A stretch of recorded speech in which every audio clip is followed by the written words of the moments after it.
So you graduate Wheeling High School, right?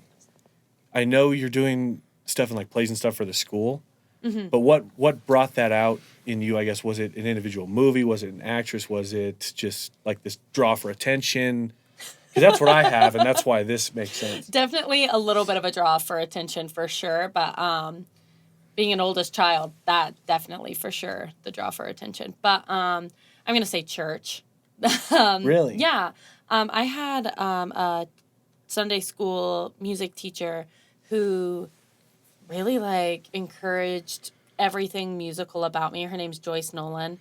The purest soul that you'll ever meet. She's a hell of a piano player. She is a hell of a piano player. She tried to teach me. I was not a good student on the piano, but that's okay. Yeah, she can rock an organ, that's for sure. So, I don't know if I know Joyce, but United Church of Christ, she went there when I went there way Oh my gosh, back. I forgot you went to Sunday school with me. Did I really? Yeah, you did. wow. Who else went there? Because I know the Ledkins Yeah. went there, and then Chaz McCauley went there. Yeah. Damn, I forgot about that. Yeah. about So, Throwback. But yeah, she's an organ playing son of a gun. Man. That's but yeah, awesome. Joyce, all those, you remember, like, you were there. You Yeah. remember all the little, like, church plays we did with all, like, the music Oh yeah, and stuff. I Yeah. was terrified. And for me, that was the start. There you go. That's cool.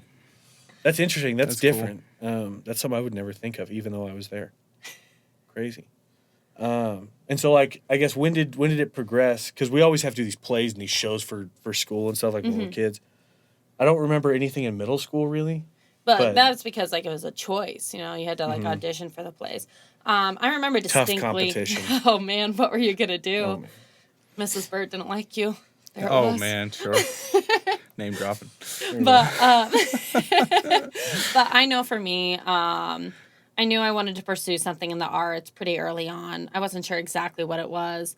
I hadn't exactly found my passion yet. I knew I loved being in plays because in middle school I had started doing the high school plays, and so I was double dipping. I would like go to high school rehearsal, and I would go to middle school rehearsal on the same day. That's strange. And so I was I remember that. constantly Yeah. like doing theater.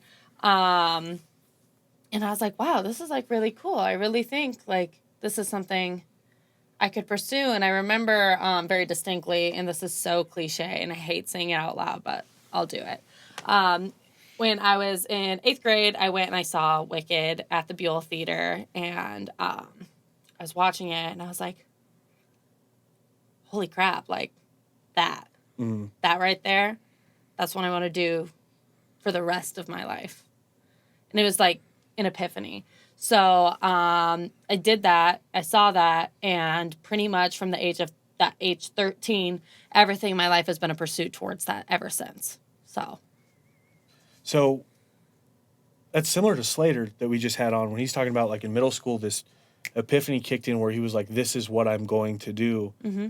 And it's one thing to say that because when I'm in 7th grade, I want to be a professional baseball player, but I don't have the talent or the drive or the commitment. So it's very powerful, I think, for someone of that age to make that kind of conscious decision, one hand, but then also at the same time actually have the drive to do it. Mm-hmm. That's a whole different ball game. And so I know that the guy that came in and headed up all that stuff in high school, I don't want to drop his name, but was super impactful from the outside looking in. It looked like everything kind of changed. Like music and theater was taken much, much different, like back to the 80s and that kind of stuff. You don't want to and name you both drop can speak Mr. on Hebert? that. Like, honestly, Well, the realest G. Like, I'm going to name drop him That's because fine. what an inspiration to me, honestly. Like, nobody really in my life, in, like, my, like, those, like, really, like, shaping years from, like, 15 to 18 where you really are deciding what your career is. That man took me aside probably 3 times a week and was like, how are you doing? He got me my first professional theater job. Oh, you know? really? He got me connected to Theater West, and I started off as an intern. Mm-hmm. And then next thing you know, I was working the next summer as a company member. It was my first paid theater job. Mm-hmm. And that snowballed my whole life. And him being just the coolest dude, and just being so open and so honest, and knowing exactly what it takes, and always telling me exactly what I needed to do to get to where I needed to be. He was the guy, and he really did shape my life and pushed me all the way into like my professional theater career. Like Joyce Nolan absolutely gave me like the dream, inspired me. Matt Hebert, he's the one who gave me like the chops and pushed me forward. Gotcha. Would you say it's similar? Because your direction is very, very, very, very similar, and he was a big part of that for you too. Oh, I would say that it's the exact same role in my life. I mean, Minari was, he obviously helped me to develop the fundamentals and everything that I had a base for music. He was the guy for me from 5th grade up until I was 16, and we had Adri Pearson at the time as our teacher beforehand, and she really got me into choir too, because I did it in 8th grade is when I started choir. And then once Matt came through, he was like she said, he was super down to earth, like the guy that was really invested in getting his students to where they needed to be. And seemed genuine about it too. Definitely genuine. Yeah, he was a good dude. And yeah, I mean, he really helped me. There were times where I was up and down about trying to pursue music after high school. I would go back and forth between like, oh, I'm going to do business. Then I'm like, oh, no, I should really do music. And I was like, I want to do music business. And then I was like, I want to be a producer. You know, like I had all these things in mind, and he was just like, just go do it. He was like, don't worry about what people tell you or what is going to happen. Just pursue what you want, because he obviously believed in me just like he believed in you, you know? Yeah, and we worked very loosely together. I mean, like loosely together in Godspell, because you were in the band and I was in the show. Yeah, and exactly. That was a good time, honestly. I loved playing in the pit for that. It was called the pit, but I was technically like above. On the stage. Yeah, everybody. Wow. That was a really fun time. What a fantastic show. Mm-hmm. Loved it. That's interesting because basically relating back to something that you're just kind of better than everybody else at in a setting in like a small town like this, there's a cap on how much you can do because everybody else has to come with, if that makes sense. I'm trying to be generic about it. No, it makes sense. And so that was a guy that I have the impression basically just eliminated that ceiling and wanted to help you bust through it. Mm-hmm. While being a high school kid. You know what I mean? And so that's cool that change in the way you approach teaching is invaluable. Absolutely. It really is. So did you graduate from Wheatland High School and then you move on where? Because I'm just going to throw it all out there. I'm not familiar. Okay. Well, I got a full ride theater scholarship to Casper College. Oh, nice. For musical theater specifically. I went to Casper College for 2 years. I learned a lot there. It was, a lot of people don't really know exactly what goes on in like an arts degree. I literally just showed my parents the film Whiplash. I don't know if you guys are familiar, but like, you know, the teacher, he's so hard on those students. He throws chairs at them. They're like, it's one of the best movies. It's so good. They're like, that would never happen. I'm like, well, might. I'm not sure if you've ever been into an arts degree. Oh, yeah. I'm not going to drop any of those names because it's a little controversial. It's a little controversial. Sure. But anybody who I went to school with could tell, like, they know exactly who I'm talking about. I started my musical theater program in a class of 36, and by day 2, there was 11 of us. Wow. So. Wow, that's... Day 2? Day 2, there were 11 of us. Oh, that's crazy. 3 of us graduated. So Let me ask you, how did you take that approach? Because obviously that's foreign, because Matt Hebert, I know Matt Hebert. That's not him. And so what kind of impression did that leave on you? Because I'm sure that's just like a shock. I was told after my first year of Casper College, hey, if you don't get your, like, I had been leads in musicals. I was a full ride scholarship. I had gotten this trustee scholarship where they were paying for my housing at this point. Like I was, this sounds so pretentious to say, but like in Casper Colleges, I was one of the top 4 in my class. And they're like, well, there's a bunch of freshmen coming in. So if you don't get your stuff together, then you're just not going to get cast. I was like, are you kidding me? Like after, like I did all this stuff. Like, what do you mean? Like there's going to be more people. And so I went to Scottsbluff and I was working in a professional theater. I was getting paid. Like, I was like, what do you mean? Like, you're not going to hire me? Like, you're not going to cast me in your college shows? I'm doing paid work. Right. And that's how it is. That's how competitive it was. And So I went and I had to go do extra dance classes during my summer. I had to go and do extra voice lessons during my summer and figure out a whole new way of singing with Patrick Newell, who is the musical director out at Scotts Bluff. And Good guy.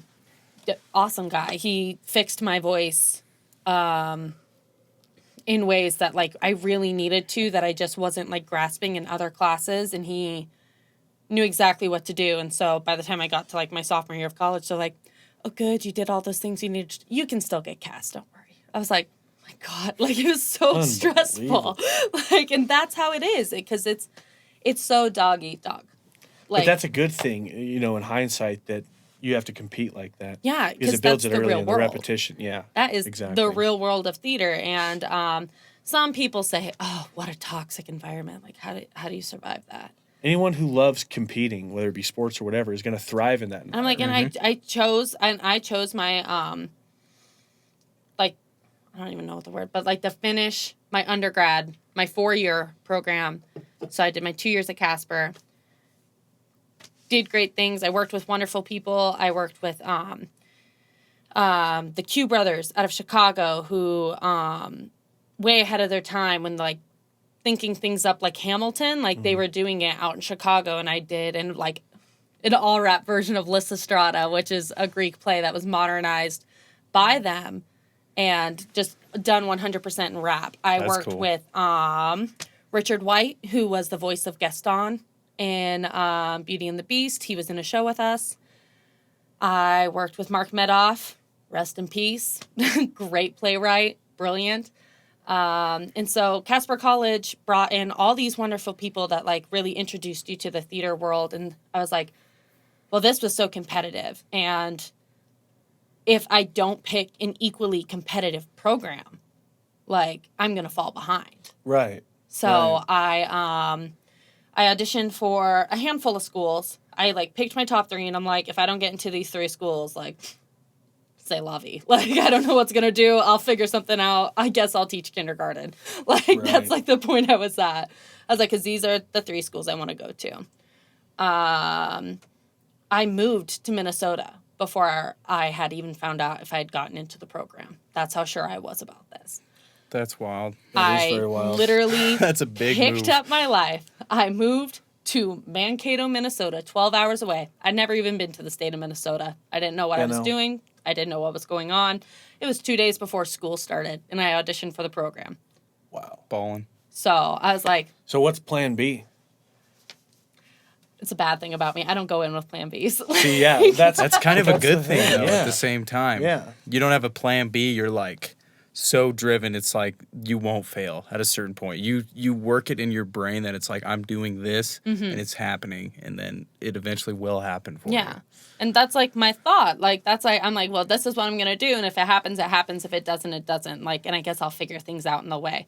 Minnesota State University, Mankato, about like as difficult as Casper College was, like times that by 12. Like, So what Yeah, I was what about led to to ask that? you Where did that. you find out about that? How did you choose to go there? they said our professors were good friends. The head of okay. the head of the program. So About they're who like, you know, they're for like, sure. we'll take all your credits. You won't have to start off as a sophomore. You will be a junior. You can get done in 2 years. Nice. So Perfect. That makes sense. yeah, and I was like, excellent. That's what I like to hear, because out-of-state tuition is expensive. So I moved to Minnesota. I get cast in a show there, and it doesn't go as planned at all. Like, I'm going to be, like, so candid about this, because that first year at Minnesota was one of the hardest things mentally that I've ever had to go through. They did 18 shows a year. This school did 18 shows. I was cast in one of them. That seems like a lot of shows in the first place. It is a ton of shows. So you think, oh man, there's like 300 like kids in like the art program. Like, we all got to get cast eventually. I was in one show out of 18. Like, I was like, I wasn't doing theater anymore, basically. I was doing my classes. I wasn't doing the art that I loved to do. And I had to take a break. Like, I was like, you know, what's next? Like, can I survive another year of doing the same thing? Or can I find a way to adapt and do it differently? Right. So I took a break from theater. I came home. I had never spent in my adult years I had never spent a summer in Wheatland. So I did all the things that I hadn't gotten to do. I played softball. Oh, right. Yeah, of course. Yeah, you got to run that played race. mud volleyball that year. I did the poker run. I did all these things that I had Man. I'm gonna never have to gotten stop to you real do. quick. My no shoes policy. I broke it already. Okay. Like, I did. I just remembered. That's fine, dog. Oh, man. So. But, yeah, so, like, I took a break, and I was so worried that this break would completely throw me off the rails while all my other friends, because I had spent every other summer from the time I had turned 18 doing professional Just theater. grinding, yeah. And so turns out it was exactly what I needed. You know, Yeah, a lot of times that's a good way to drop bad habits and be open to new habits. But Sure. I didn't take voice lessons. I didn't take dance classes. I didn't do anything that related to theater, which was just weird for me because I'm a very driven person. I came back to Minnesota. I got cast in another show. And that was like the only show I got cast in that semester. I dealt with some personal stuff over the break, and I came back, and things changed for me again. Like, just clicked. Like, all that personal stuff that I had to deal with, I was like, well, all my plans that I had for the end of my undergraduate year, I don't know, like, I don't know what's at the end of them anymore. Like, I don't know what I'm going to do. I don't know what's next. So I guess I'll just go to auditions and figure it out. My first week in January, I went to class. Second week, I went to KCACTF, which is the Kennedy Center American Theater Festival. Nice. Something Shout like out that. to you for knowing that.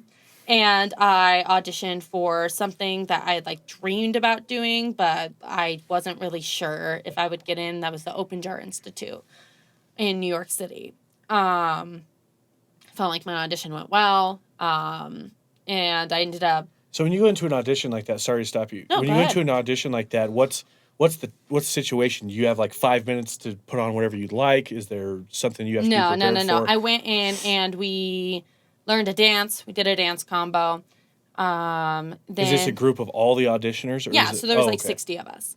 And then we went in and we sang 16 bars. So for like people who don't know what 16 bars is, that's like relatively 30 seconds of music. That's what you get. Like, and Wow. that's generous in the professional world. Most of the time you get 8 bars. So 15 seconds.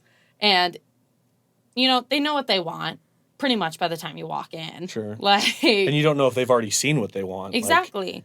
And I felt like my audition went well.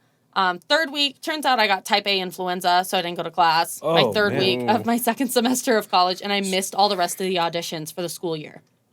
Wow. So that like threw the rest of my year off track because there was no more shows. Mm-hmm. Like the rest of my college career, I was like, Wow. crap. Well, I wasn't allowed to go to school, and I talked with my teachers, and they're like, well, that's real life. Wow. I mean, they're not wrong. Lay it but down. wow. Oh, that's so true, though. That's terrible. I was like, all right, cool. I'm just pursuing my dream here. Don't worry about me. I was like, it's fine. It's cutthroat, though. I'm It sure. is, and that's what especially it in New is. York. I couldn't imagine. And so then, like, my fourth week, I was like, you know what? They didn't let me audition. I'm done with type A influenza. I'm already behind in my classes. Why don't I go to St. Louis? So I went to St. Louis for an You audition. do love it there, by the As way. you do. I was like, I'm going to drive 8 hours to St. Louis to go to this audition that my friend called me about at 3 a.m. She's going to get me in a walk-in form. So that means I might not even get seen. Mm-hmm. Like, it means if they have time for me, they'll see me. But I was going to audition for 150 different companies. Whoa. So, like... Step it up, be ready. Wow. I was like, that's what we're going to do. And so that's what I did. I drove to St. Louis. Those auditions went super well, but I had an audition in Minnesota for a summer professional theater also at the end of that weekend. So I had to drive 8 hours back after my St. Louis audition. I got caught in the snowstorm. And I'm telling you, like, Liam Neeson, the hardworking car that he is, he ran off the road. Oh, I was like, did she just mispronounce No, that's what Liam I Neeson? thought too. No, I it's was her like, car's what? name. That's wild. That's hilarious. Liam Neeson, people.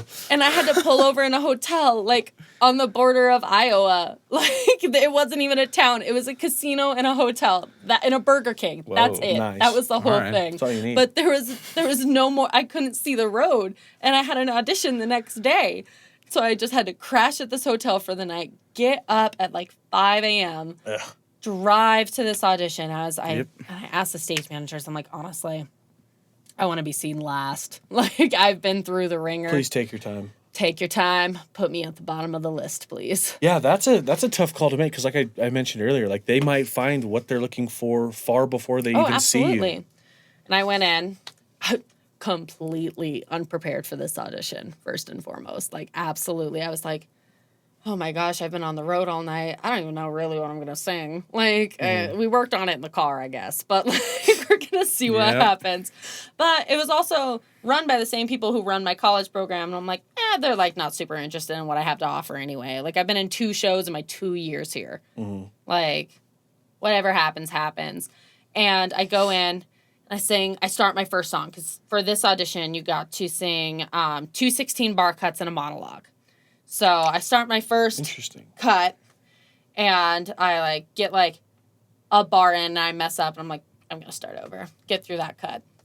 Start my second cut, and I mess up right away within, like, the first 2 bars. I'm like, I'm going to start that one over, too. Like, don't mind me. Like, I was like, this is literally the fiasco of all auditions. Here we go. Got through that. My monologue went well. 2 weeks later, I get a call, and they booked me for all 3 shows. Wow.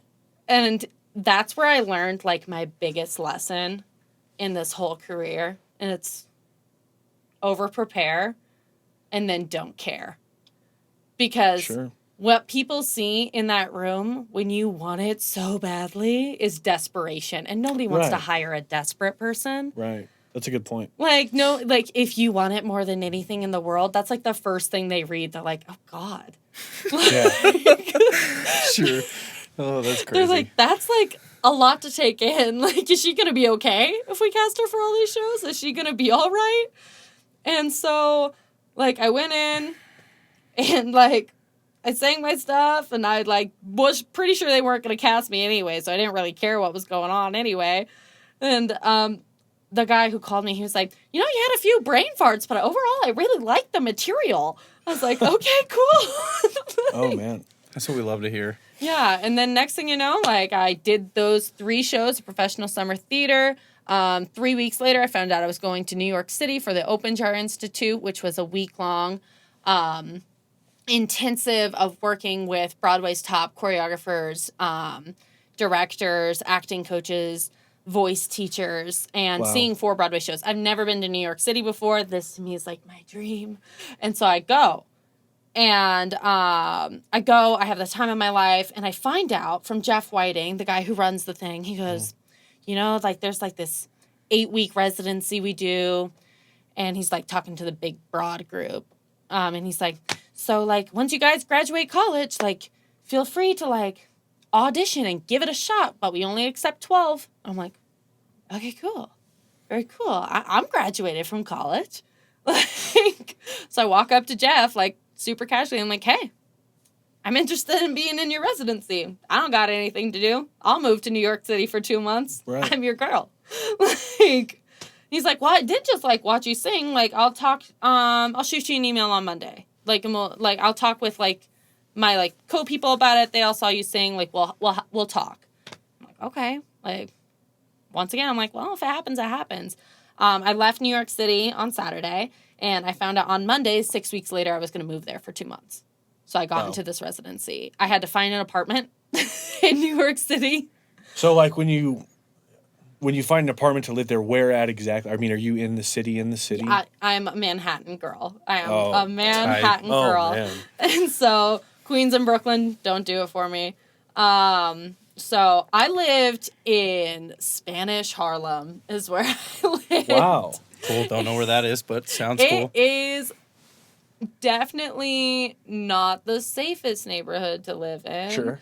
And I had a 6-flight walk up, no elevators in those pre-war buildings. Had to figure out the subway system. It was a nightmare and overwhelming, a dream, I'm sure too. Like, just that's all I can imagine, just being overwhelmed with so much chaos, and then, like, public transportation. Like, nobody's waiting for you. Does that stress you out? Yeah, because I'm running late constantly. That So- was my biggest. Anybody who knows me knows Oh, that yeah. I'm nearly Oh, yeah. 15 minutes late to everything in my Everything. Oh, I whole feel life. it. Oh yeah, I feel I it. remember that. It was bad because I was also late to school. Like, but it was like I was like 5 to 10, and you were always 10 to 15 right behind me going to the And then tardy there was slips. somebody else who was like always like 30. Oh yeah, oh yeah. That'd be me, but I didn't bother stopping by the office. Not a chance. I just Not a went to class. chance in the world. Yeah. And so that was my big life lesson in New York City is if you're not planning an hour ahead, you're going to be late. And so I always had to leave an hour early. And I'm not late for anything anymore. Like, Yeah, you can't be. you can't be. just can't The be. train's was not right going to on wait time for today. you. No. Like, traffic in an Uber is expensive, first and foremost. And second, unpredictable. My first day of classes at the Open Door Institute, I had a friend. I had been with him in the intensive. He shoots me a message. He goes, "Oh my gosh, I'm so sick. I need to like go to urgent care. Will you switch appointments with me?" I'm like, sure. Like, how hard can it be? Like, how hard can it be to get like to where I need to go? I'm just losing an hour. Like, it won't be any big deal. No problem. I was like, but I'm not ready to figure out the subway yet because I don't want to be late my first day. So I grab an Uber. How far do you think you're going as far as miles are concerned? Miles, like 3 miles. Oh boy. Like 3 miles. So, like, An hour early to go 3 miles. it was just like, I left, like, because I'm dumb, like, and I had never really rode around in New York before. I left, like, half an hour early. It was like 3 miles, 30 minutes. Feels reasonable. Sure. Turns out there was a meeting at the UN that day. Oh sure. So Oh, traffic was at a standstill. I had to walk 1.5 miles in 4-inch heels. Oh, I was boy. Kia 15 Stinger. minutes late to my first yeah. appointment. Like, crying, sweaty, because New York Right. is so hot.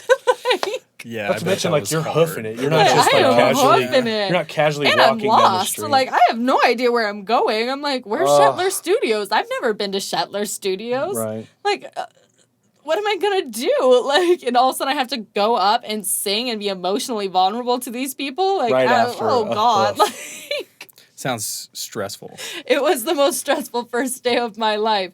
But luckily, then I met like my other residents, and they're like, and actually I had a friend who I never went to school with, but like I knew through mutual friends who was also living in the city. And he was like, the app you want to use, he like, here it is. And like, this is how you're going to get on the subway. And you need to make sure you're going, like, the 2 most important things in New York is uptown, downtown. Like, because if you Was get he it like on native enough. to New York? Was he native there? No, he was from Wyoming, but he had lived there Oh, for a wow. year. And so he's like, those are the 2 things you want to remember. It's uptown, downtown. Because if you get on an uptown train, when you need to go downtown, you're going to have to turn around, get up, go on a different stop. to rights. Like, you're in trouble. So, like, those are, like, he taught me a lot of lessons in one very short coffee, like, meeting. So, Nice. and it changed my life. I was like, man, that's okay. I've got it figured out. And luckily that app, like, the app that I was using was so clear. It was like, this is a train you're going to take. This is how far away it is. This is how many minutes it's going to take you to walk from point A to point B. I was like, Nice. thank God. Like, I don't know if I could get around New York City, Yeah, even no. like after living there for basically a year and a half. Like, if I need to go somewhere new, I'm like, we're just going to log this in. Like, so, but that was crazy to go from Wheatland, Wyoming, driving everywhere to all of a sudden having to figure out minutes. the underground and like jumping over pizza rats and having Right. to walk 3 miles, and that's casual. That's like a nice, easy breezy walk. And in Wyoming, we practice social distancing year round, where it's just kind of rude to walk that close to somebody that Sure. you don't know. Going to somewhere where it's just right on top of each other. Yeah. Right on top of each other. That would just give me so much anxiety. I don't know. People are always like, wow, New York, that's so crowded. I'm like, maybe if you're in the hellhole, call 42nd Street. Like Times Square. If you're in Times Square, yeah. Fired. Yeah, absolutely. There's like 1 million people there, and they're all tourists, and they all just want, and there's people trying to sell things to the tourists. One of my worst, man, Times Square is so cool. when you've never been to New York City before. Times sure. Square is the What about the dopest thing day on the after planet. you've been to New York City and been to Then Times you have to Square? walk through Times Square again after you've already seen it once, and it's in Right. the daylight, and it's not really as cool. And like Like, having to somebody tear elbow this shit people, down. you're like, oh my god! Like I just want to get to like that place, like 4 blocks away. Why is Right. it taking me 20 minutes to like fight through people? Don't sell me your mixtape CD. I don't want it. I don't want to go to that want your comedy club. Like, don't hand me pamphlets. Sure. You learn very quickly. Don't make eye contact. You said comedy club. Have you been to Caroline's? I'm so sorry. It's just like the spot there. And so that's somewhere, if I were ever there, that's where I would go. I don't That's why know, like comedy club to me gets a bad rap, like because you're in Times Square, and that's like the biggest thing to avoid is people like comedy club, come in here, half drinks off, like here, take this pamphlet, comedy club, hey girlie, I know you want to go, come on in right here at 7 p.m. and you're like, oh my man. god, like and they're like 4 feet away, and they're all saying the exact same thing, and they're just like Savages. they just shoving pamphlets at you. And when you're fresh and new and you're from Wyoming and you learn that eye contact is so important and you make Right. eye contact with everyone, You to don't having wanna to look learn at how to them. like feet on the ground, like eyes on the ground, baby. Like don't you dare look at one of those people in the eye because they will attack you. See, and here you feel like an asshole for walking past somebody like that. Mm-hmm. You're like, yeah, I'll let you talk to me about it. I'm People going to do my think you're best an to be asshole nice. too. I get caught up in that shit. I'm Oh, like, yeah. yeah, what's Oh, yeah. going on? And give them the benefit of the doubt. So, yeah, I'm sure that's a huge culture shock is just, don't pay attention to any of those guys. Yeah. So that was absolutely wild. So yeah, Times Square, my worst nightmare. My biggest dream come true my first day in New York City. I was like, oh my gosh. Now, like, if I have to walk through Times Square, that's a bad day for me. Like, that is just the worst. Like, Cannot imagine. Me neither. I've never been, so it's just all like I'm trying to like picture it. If we're talking like, I'm just imagining people moving both ways. Like are there like lanes Sure, you that got- people you go got in? there is, and oncoming traffic there's supposed to constantly. be like lanes. Like, and most people, you're like, if you're a civilized human being, you're gonna walk down the right side of the road. Like, that's like the way I think it is. Sure. Maybe I'm wrong. I don't think I am, but That seems reasonable because you that's drive what on I that think. side. Yeah. I mean, but then At you least in have this to remember country. that it's tourists, and you know they drive down other sides of the road, so they obviously walk down other sides of the road. Ugh. And They're just wrong. they're all taking pictures. They're all stopping. Everything's a picture. There's like a really scary lady dressed in Elmo costume, like trying to like pickpocket you. Like it's fine. Like, There's savages out there. There's a lot of street performers, I yes, presume. and don't watch street performers. If I'm gonna give one, like, if I'm gonna give a hot take on New York City, do not watch a street performer because somebody's probably gonna come and like steal money out of your back pocket, and those are the rules. Like, Right, here, you distract them. I'm going to come right behind them and just take their shit. or they're gonna say, "Hey, we're gonna jump over all these people," and they line all these people up, and they Oh, gather all this easy. money from the crowd, and they're like, because they jump over like they're each other, like one, and they're like, "Now we're gonna jump over 6 people, but first we gotta get donations," and they like Right. end up like taking out Oh, all I've these seen that people, before. and Oh, like yeah. they riled these crowds up, especially in Times Square, and they're like, "What time is it? Showtime!" Like, Oh, of course. every time. I saw I'd that give in New them- Orleans a lot when we went there. That's crazy. There's a bunch of side Oh, shows yeah. there. And so, like, they rile those crowds up. They're getting 5s, 10s, 20s from the crowds. And then they, like, send people off and they're, like, jump over one person again, you know? Like, Like, nobody just saw this. These are all fresh eyes coming through here. Hell, I'd give them $1 to see them jump over 6 people. That seems... doesn't it sound cool? Sure. But they don't. They don't jump over 6 people. It's only ever one. Oh, man. They Savages. line 6 people up, but they slowly eliminate them. Like, as, like, the money gets in. Right. It's just ridiculous. yeah, that's show. wild. Just getting that Chad. So how long were you in New York for before you came back here?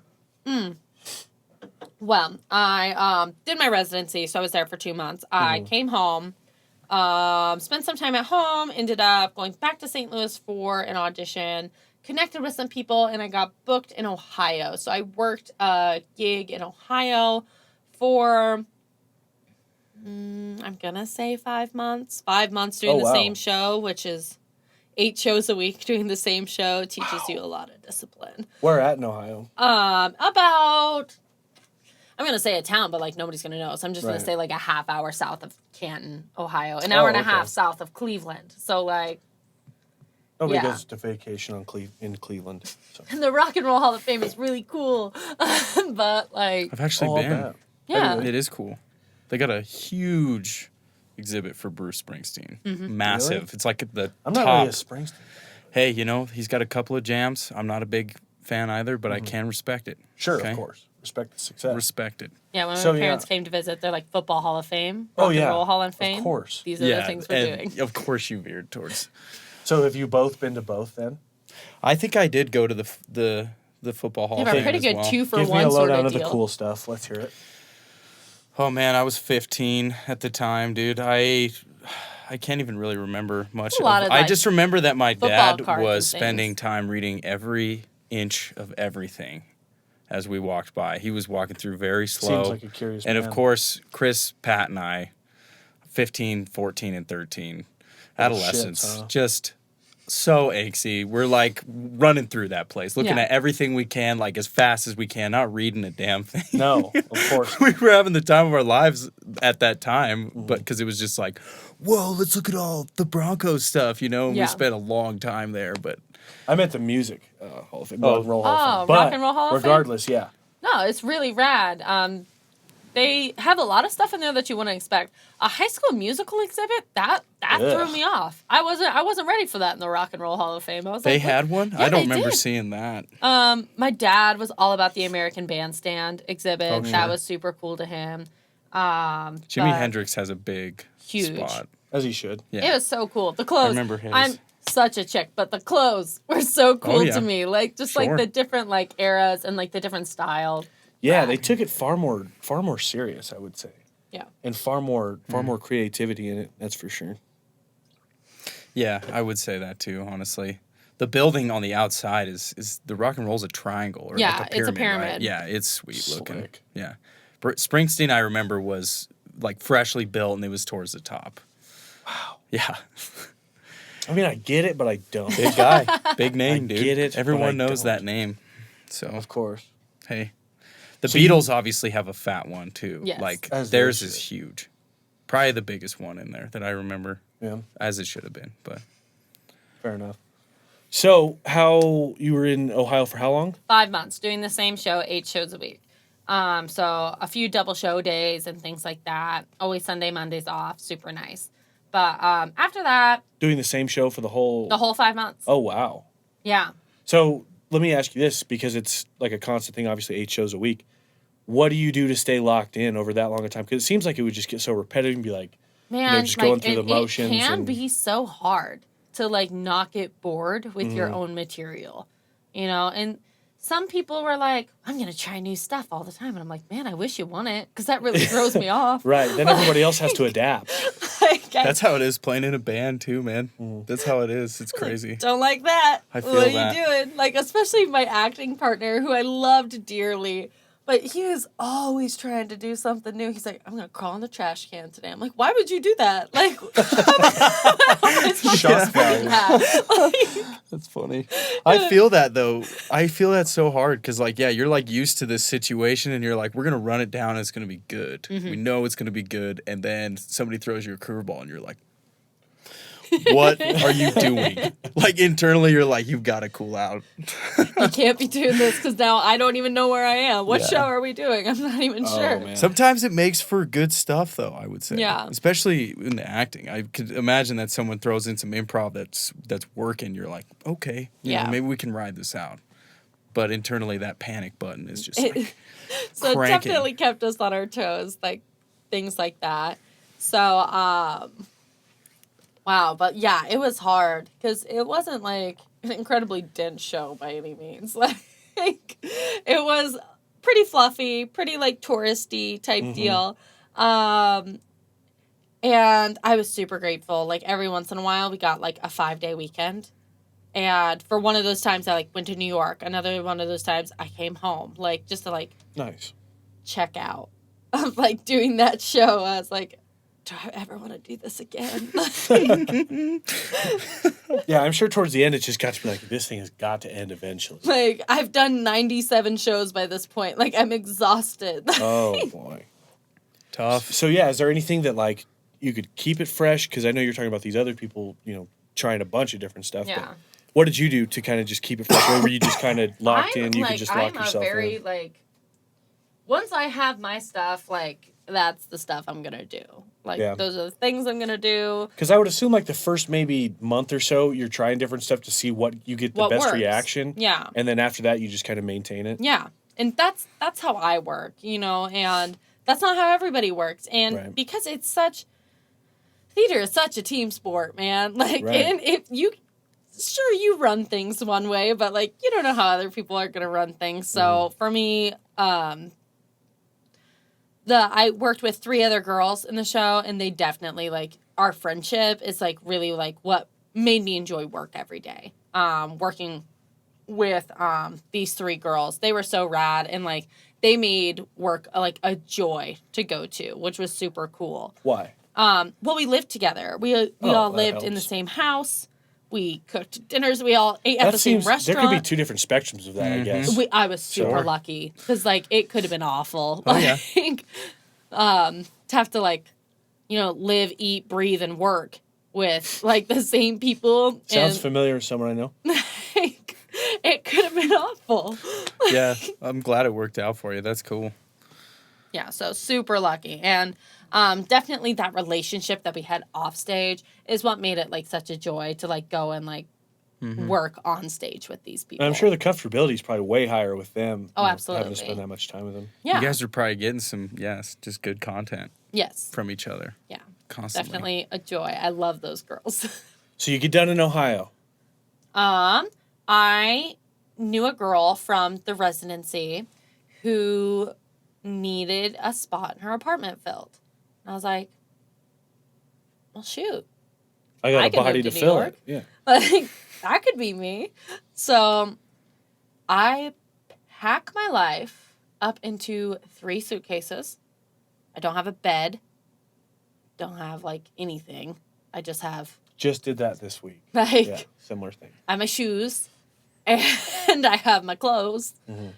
And, like, shampoo. Like, that's like what I'm rolling into New York City with. Hell yeah. And, ordered some stuff. I ordered an air mattress off of Amazon and a fan. Don't knock it till you try it. Absolutely They're not that bad. They're not really that not. bad. I mean, I lived on that air mattress for 2 months. Like, and that to me was like my big New York success story. I was like, you know what? I managed to get a real life bed right here in New York City. Hell yeah. Like, and I put it together myself. Like, so I moved to New York. Luckily, this girl there was 4 of us in this 2-floor apartment. Super rad, a good time. But the girl that I connected with from my residency, she became like my partner in crime, man. We woke each other up at 5 a.m. to go to these auditions, to go sign up on the list. And, like, so, like, this would be me, like, talking a little bit about, like, what the process is in, like, New York City theater auditions. Got to get up, butt crack of dawn, and sign your name on a list at the studio you want to audition for the show you want to audition for. If your name's not on that list, then you don't get to go. But if your name's on that list, even the one you sign at 5 a.m., doesn't necessarily mean that you get to audition, because I'm not in the union. So there are union people who get to audition first. There are people who have points into the union who get to audition first. There are alternates of union people who didn't get their names on the list, but they're waiting to see if union people don't show up so they get their names on the list. Mm-hmm. And then there's non-union people. Like, so you can be, like, up at 5 a.m. and not get seen and, like, sit around till 5 p.m. Right, and stress about it for the weeks before it. Yeah, but, like, it's, like, not even that. Like, honestly, like, you would think you'd be like, man, I really want to do this audition, but it becomes such an everyday. You're like, really? Yeah, so every day. Well, I assume that would be the way to get the roles, is to make it every day. It's every day. You know what? And me and this girl, her name's Rachel, we sometimes... Shout out Rachel. Shout out to Rachel Gold, man. Like, thank God we managed to get each other up. Like, we had to go to Queens once at 4 o'clock in the morning because they were only going to see the first 100 people who showed up. And there was, like, already 6 people ahead of us, and we showed up at 4 a.m. Like, in Queens, which is a night. We had to ride 3 different trains to get there. Mm-hmm. Rough. A nightmare. In the cold. It was like 30 degrees. We had to sit outside for 4 hours in 30-degree weather. You don't get to go inside. That would be like, you'd be a person then if you got to go inside. Wow. No, you sit That's there. Intense. And we had our little like pocket warmers that we like crushed up and we held in our pockets and our winter coats and our gloves. And we sat outside for 4 hours to go to this audition. Building character out there. Oh my gosh. Going Seriously. insane out there is mostly what I did. You get like so delusional, but like, the anxiety levels running high. And you have to decide because there are some people out there who are like, what I want to be in more than anything in the world is Dear Evan Hansen. And because I'm 16 and my mom lives in New York, she's going to drive me out there and I'm going to camp outside at 2 a.m. You're like, that ain't worth it. That ain't it. I'm not that guy. No. Like, you know what? And, like, it came to be, like, we had, like, a little saying, like, if it's meant to be, it's meant to be after 5 a.m. Like, honestly. Like, sure. I'm not, like, going to go somewhere and I'm not going to... Number one, nobody's going to audition while sitting out in a New York City winter, camping out in the streets of New York. Sure. You're going to sing like poop. Like, and those are just the facts, man. I take it back to kind of what you said earlier, the look of desperation. Yeah. As well, being out there oh, God. Oh, my gosh. Yeah, and, like, there are so many people like that. I remember even, like, in my residency, like, a group of girls were like, we're going to audition for Waitress because I want to be in Waitress so bad. I'm like, it's a Broadway show. So, like I said before, you got your union people, you got your people with points into the union, you got your alternates, and then maybe you get non-union.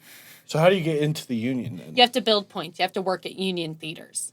Oh, so, okay. like, yeah. So you have to build points Theater so you can be snobs. like an EMC, which is like when you start getting points, you get your EMC card. Mm-hmm. And then once you build up enough points, you get your AEA card.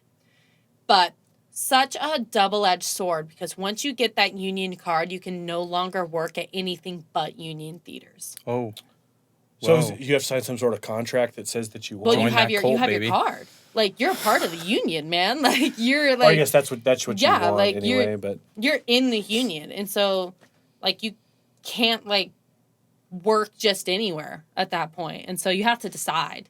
Especially like, I know for me, like just breaking into the New York scene, I really enjoy going to like non-union calls because like I can like audition for cruise ships, and like.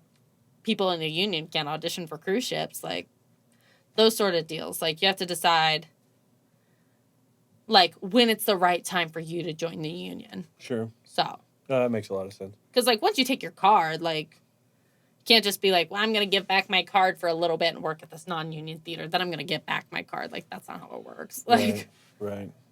so. So that's what's from there up until now. What time, I guess, in your life was that? How long ago was that? Oh my gosh, I was there in September and I got. Because you beat the coronavirus back here. did. Shout out to you. I was booked for a gig Coulda in killed this whole Ohio state. again. Sure. April 28th was when I was supposed to be there Shit. for my Ohio gig. And I decided to come back home to Wyoming, sublease out my apartment. Don't tell any of my landlords that. I ain't no snitch. Like, doesn't matter. Like, we don't have that apartment anymore. But I was going to sublease out my apartment. And so I was going to be home from, like, March 12th until, like, April 20th. So I flew home March 11th, went to watch my sisters do State Spirit. And, like, as you guys know, the day after that, March 13th, the world shut down. Like, game over. Mm-hmm. Crazy. Yeah, and people are always like, so what was New York like? Was it, like, super scary over there? And I'm like, no, we rode the train and we went to work. And like, that's why honestly, and that's, like, exactly what we had to Yeah. do because... And that, to me, was so crazy about them just shutting down New York the way they did. Because it's not like... I mean, New York is a city built on renters. Like, Yeah. built on people who, like, Working don't class own their people. own properties. Yeah. Like, so... to, like, shut down all these people's jobs and be like, still gotta pay rent. You're like, how? Like, Right. we can't all go and work at a factory. Like, Seems that's crazy. In a very real sense, you kind of just have to let it be what it is. And if you're that Exactly. concerned, then you do what you have to do. And I'm I telling you, mean, like, everybody, at least in my apartment, we all left. We're like, I think every single one of, like, my good friends in New York City, except for one, ended up leaving the city. And she was a dog walker, so she was, like, able to, like, socially distance dog walk. So, like, she Very had that nice. on lock. Perfect. But, like, as, like, a nanny, I had an hour 20 commute down to Brooklyn, like, to go and watch my kids. I couldn't, like, ride 2 different trains and then go and hang out with 2 little kids Right. with their dad who worked abroad in Europe all the time and came home. Like, that's, like, asking to get sick, pretty Sure. much, especially, like, with something as... And you had influenza as well. Yeah. So I don't know how that works, but it seems like you'd be susceptible because of that. I could Oh. be full of shit. Man, but, like... You don't know. Working with kids all the time, I don't think I was well for months. Like, they are always talking about... Oh, yeah, they're just walking bacteria, They are those walking kids. bacteria. And I would go to the doctor and I'd be like, well, you know, that's just working in childcare. We could give you something, but it'll just be worse next time. And I'm like, dude, I'm a singer. Like, I can't afford to be getting sick. I can't afford to, like, live in a constant sinus infection. Like, Yeah. that's, like, not my No life. thanks. Like, I Yeah. can't do that. But I also have to pay my bills. And, like, these kids pay my bills. So... Interesting. Because I taught swimming lessons, so I was around all those That's kids right. all day in a pool, which is cold, just asking to get ill. And then I would go and I'd watch my nanny kids, like, that I had 2 different families that I worked for. So just, like, just new sicknesses, it felt like every week, just more miserable than the next. But Did anything, because I picture public transportation, like all this moving around, is just a bunch of people that have no hygiene whatsoever, and you're just kind of at the whim you of are whatever. 100. So, did you get any like germaphobe type habits that you developed or anything like that? Because I feel I like mean, I would. a lot of my friends did, but, like, my thought process You're like, was, I don't I was give a like, fuck. I was like, honestly, like, the more bacteria, like, I get, like, the stronger I'll get eventually. Yeah, you there you know? are. Like, I felt the same way, honestly, and then I got strep throat 5 times last year. So. you're like, I think I better call it quit. Well, I finally got my tonsils out, but yeah, that's my mindset though too. I'm like, if it's gonna get me, it's Yeah. gonna I'm like, if I'm going to do hand sanitizer every time I walk off a train, like, I'm going to be a mess. Yeah, I'd be honored to be a part of it, man. I encourage it to honored. come after me. It wouldn't dream. It wouldn't dream. Blaine wouldn't be so lucky. So, right, yeah. He's got asthma. So we talked to Slater, and Slater is stuck on being a show actor, or a stage actor, I'm sorry. Are you thinking the same thing? You want to be in stage acting, or you want to go west, or... Right now, East Coast is, like, where I'm at right now. Not necessarily, like, stage acting is something that I'm super passionate about. It's something that I'm trained in. It's where, like, I first fell in love with the art form. So musical theater acting is primarily what my focus is. I've done lots of master classes in film. Auditioning for film is a totally different beast. I'll bet it is. 100%. It's so weird. It's definitely, like, something that I need to do more, like, schooling in. Like, just to figure out the right way to audition for film and, like, Sure. to, like, have your... Because you have to have reels. Like, you have to, like, send in things to them. You got to Right. figure out how to, like, film yourself before you can be in film. Grab one of those. I know, I need one of these. Get it. Osmo So- Pocket. Shout out. Shout out DJI. So stage acting right now is primarily where I'm focused. Got you. Like, the big dream, of course, is, like, working primarily in New York City on those stages. And you've kind of grown accustomed to the lifestyle and stuff. That's Yes. where you'd prefer to be at. Yeah. You know, New York City isn't for everyone. And I have a lot of actor friends who are like, I want to live in New York City. And then they're there for 2 months and they're like, just kidding. Yeah. This is awful. Like, I'm not getting to do anything that I want to do. Like, and that's like, you know, like, if it's right for you, then it's right for you. And I read an article the other day talking about, like, the coronavirus, and I can't remember exactly, like, who said it or what. I know it was in the New York Times, but it was like, it's hard to explain, like, the relationship with New York City, especially being away from it, because it's weird that a place becomes so a part of you. Like, and that's what it is. Like, it becomes so much more than a home because the city has such a personality of its own. It's a character in, like, cool. your whole big, like, in your own television series where you're the star, like, if you're living in New York City, it's either, like, the villain that's kicking you down or it's, like, the guy who's building you up. And it can change from day to day. But it is its own character, Interesting. you know? That's an interesting way to describe it. That's cool. Right on. So you're back here, and things seem to be lifting up and kind of coming back somewhat to normal. Yeah. This is a whole different reality. Yeah. New York's opening up, and Cuomo's June getting, 8th Cuomo's is when getting they'll some do shit for phase that. 1. But what are your plans for the meantime? Well, I'm booked in Ohio still. I have another show I'm going to do. I was supposed to be there nice. in April through November, but the first show got canceled. So I'll be there August through November instead. Right on. With the same Hopefully. company? Or? Same company, yeah. Nice. Liked him enough, I'll work for him twice. Sure. As you do. But yeah, so right now that's the plan. Hopefully, I mean, you know, like the world right now is so, it's not even month to month in the way that it's changing. It's so week to week. Mm-hmm. It's strange how we just keep doubling down on our problems. Yeah, and it's like, it feels like, Sure. like, do you ever like think about the fact that like Australia was on fire this year? Oh, yeah. Like, Catastrophically on fire. catastrophically Like, not even on just a fire. And you're like, wow, what a defining moment of 2020. And you're like, So was the Amazon. yeah. California what? had those Like- big fires. Like, and I'm wondering that what this feels summer's like gonna 4 bring, years honestly. ago. Like 4 years, like it was like 4 months ago. Yeah, it's amazing. I mean, I was just telling someone today, actually, I said, do you realize that there's 18-year-olds that are voting today that were born post 9/11?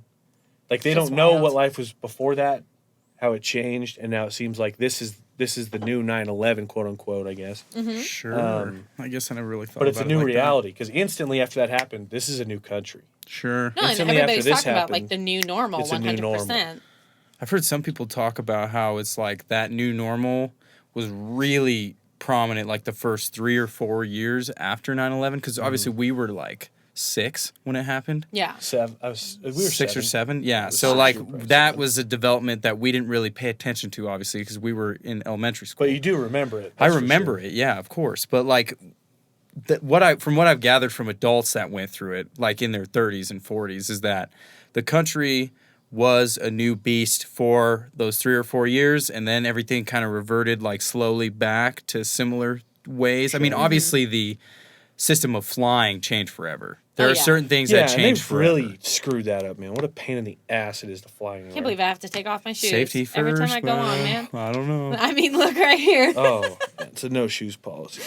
It so is. much It better. is hot in here, without Yeah. question. Oh, speaking of which, this will be the last podcast in this room. Shout Oh. out. Oh. Yeah, We are drop some moving. news, huh? We're moving. The studio is moving, people. So Uh-oh. congratulations, you were the last one Wow. of this first little bit of. We'll have to get an update later Talk. this year in the new studio. Oh Yes. yeah, we'll get you back on. But Anything that you got left to say? Anything you want to plug up? Obviously, your social media and stuff. If you want people to check that out. yeah, feel free. absolutely.